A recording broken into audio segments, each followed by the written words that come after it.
Beating up over the thing to remember. The scene starts to tumble to the sound of the drums. Oh boy, there ain't no need to fight a time to ring. It ain't no big thing, just show her a little. Assalamualaikum warahmatullahi wabarakatuh. Let me introduce myself. My name is Ilham Yusufa. My NPM is 2241142. I am from class MNG 22C. Here I will explain about UGT homogen and UGT non-homogen. Pentingnya UGT dalam statistik. UGT dalam statistik sangat penting karena digunakan untuk menguji perbedaan signifikan antara rata-rata dua kelompok data.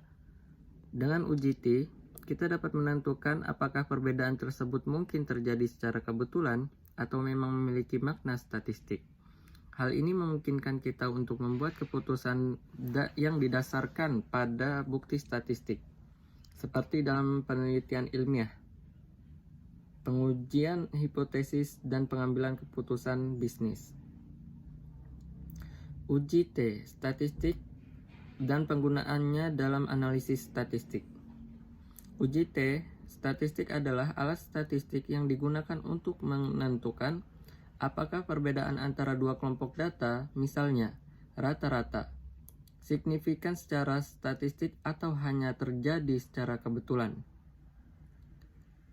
Ini menghitung T statistik dalam membandingkan perbedaan antara kelompok data dengan variasi dalam kelompok data tersebut. Penggunaan ujian utama UGT adalah untuk menguji hipotesis. Seperti apakah langkah-langkah umum penggunaannya? Ini adalah penggunaan umum. Yang pertama, menyusun hipotesis NO, hipotesis 0 atau HO, dan hipotesis alternatif atau H1. Yang kedua, mengumpulkan data dari dua kelompok yang ingin dibandingkan. Yang ketiga, menghitung T statistik yang merupakan perbandingan antara selisih rata-rata kelompok dengan variasi dalam kelompok. Yang keempat, menentukan derajat signifikansi atau tingkat kepercayaan yang diinginkan. Yang kelima, membandingkan T statistik dalam nilai kritis dari tabel distribusi T untuk derajat kebebasan yang sesuai dan tingkat signifikansi yang ditentukan. Berdasarkan perbandingan tersebut, kita dapat menentukan apakah hipotesis 0 dapat diterima, tidak ada perbedaan signifikan, atau ditolak, atau bisa disebut ada perbedaan signifikan. Uji statistik umumnya digunakan dalam berbagai bidang, termasuk penelitian ilmiah, pengujian produk, analisis bisnis, dan banyak aplikasi lainnya untuk mengukur dan memahami perbedaan antara dua kelompok data. Definisi UGT homogen. UGT homogen atau UGT untuk kelompok data yang homogen merujuk kepada UGT statistik yang digunakan untuk membandingkan rata-rata dari dua kelompok data ketika asumsi homogenitas varians terpenuhi. Asumsi homogenitas varians adalah asumsi yang mengatakan bahwa varians atau ukuran sebaran data dari kelompok data sama atau serupa. Dalam uji T homogen, varians dari kedua kelompok dianggap sama, sehingga uji tersebut digunakan untuk menilai apakah perbedaan rata-rata antara kedua kelompok data tersebut signifikan secara statistik. Ini adalah salah satu alat statistik yang umum digunakan dalam berbagai bidang, seperti ilmu sosial, ilmu alam, dan bisnis.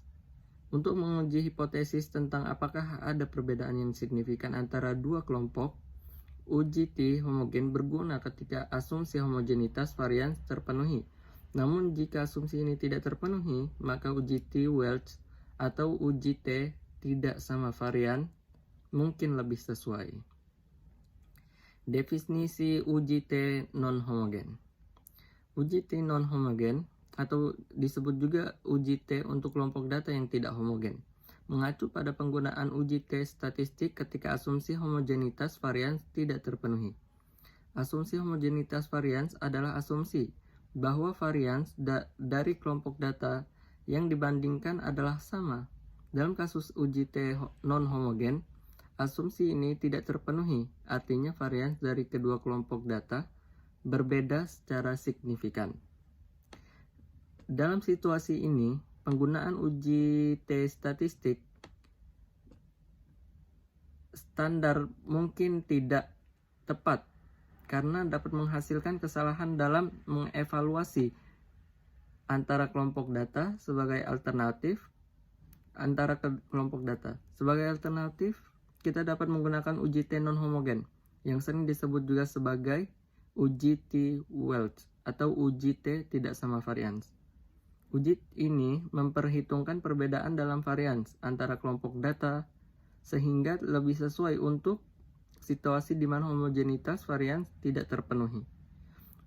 Jadi uji T non-homogen adalah metode statistik yang digunakan ketika asumsi homogenitas varians tidak terpenuhi, dan ini memungkinkan kita untuk membandingkan dua kelompok data dengan varians yang berbeda. Jadi tabel perbandingan antara uji T homogen dan uji T non-homogen seperti ini. Jadi uji T homogen mengasumsikan bahwa varians dari kedua kelompok data yang dibandingkan adalah sama.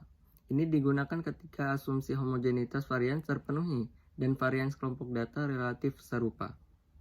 Uji T non-homogen seperti uji T-Welch tidak mengasumsikan homogenitas varians dan memungkinkan varians dari kedua kelompok data berbeda secara signifikan.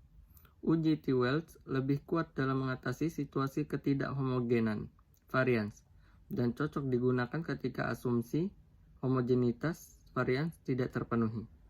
Pemilihan jenis uji T harus didasarkan pada asumsi-asumsi data dan karakteristik kelompok yang dibandingkan.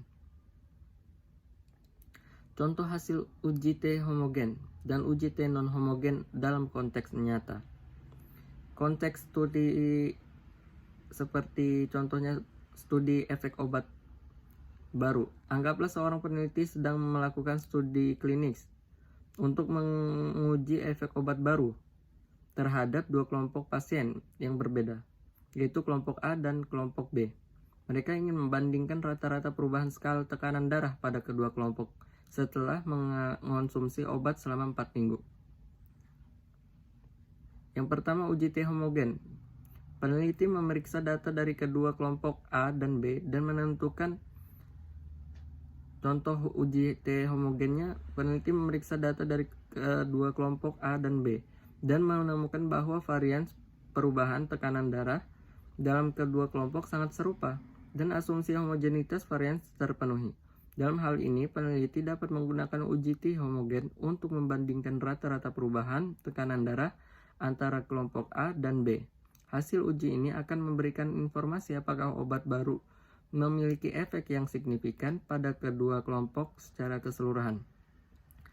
Contoh yang uji T non-homogen atau uji T-Welch. Dalam pengamatan lebih lanjut, peneliti menemukan bahwa meskipun varians perubahan tekanan darah dalam kelompok A relatif seragam, kelompok B memiliki variasi yang sangat besar sehingga asumsi homogenitas varian tidak terpenuhi. Dalam hal ini, peneliti memutuskan untuk menggunakan uji T non-homogen atau uji T-Welch untuk membandingkan rata-rata perubahan tekanan darah antara kedua kelompok. Hasil uji T-Welch akan memberikan informasi yang lebih akurat dalam situasi ini. Karena itu memperhitungkan ketidakhomogenan varians antara kelompok B dengan uji T-Welch. Peneliti dapat menentukan apakah obat baru memiliki efek yang signifikan dalam kelompok A dan kelompok B.